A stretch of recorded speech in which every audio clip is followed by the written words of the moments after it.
Welcome to Learn Law with AKP. Now we are going to discuss about DPSP explained simply.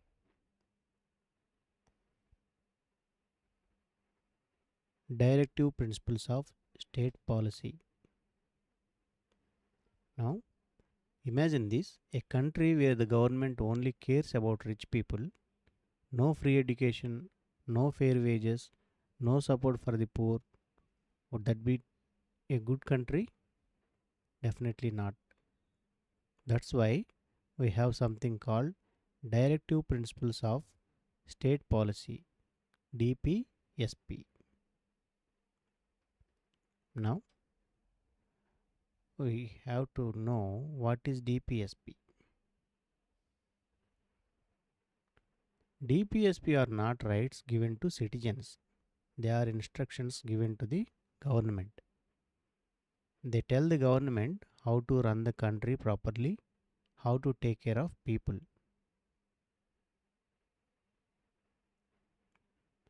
And these are covered under Articles 36 to 51, Part 4 of the Constitution. To remember this, fundamental rights comes under Part 3, DPSP comes under Part 4.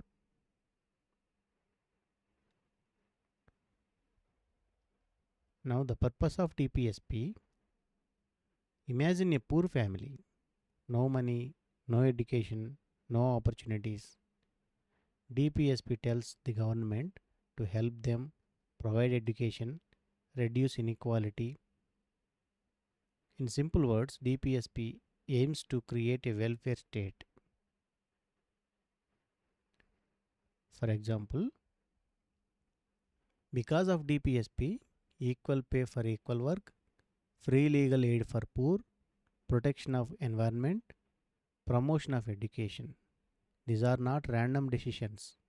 They come from DPSP. But here something is interesting.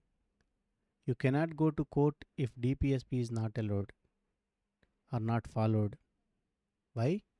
Because DPSP is not legally enforceable.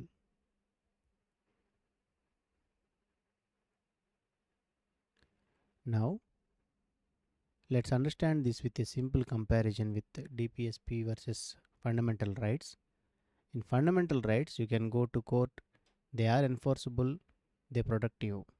Whereas in DPSP, you cannot go to court, they are guidelines, they guide government.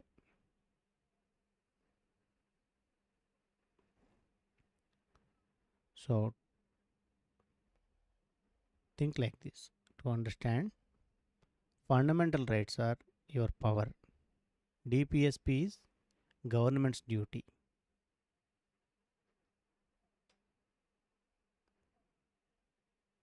Finally, a perfect constitution needs both rights for people, duties for government. That's why fundamental rights plus DPSP is balanced democracy. Rights plus duties is balanced constitution. If you want to understand law in simple way, subscribe to Learn Law with AKP and start learning your rights step by step. Thank you.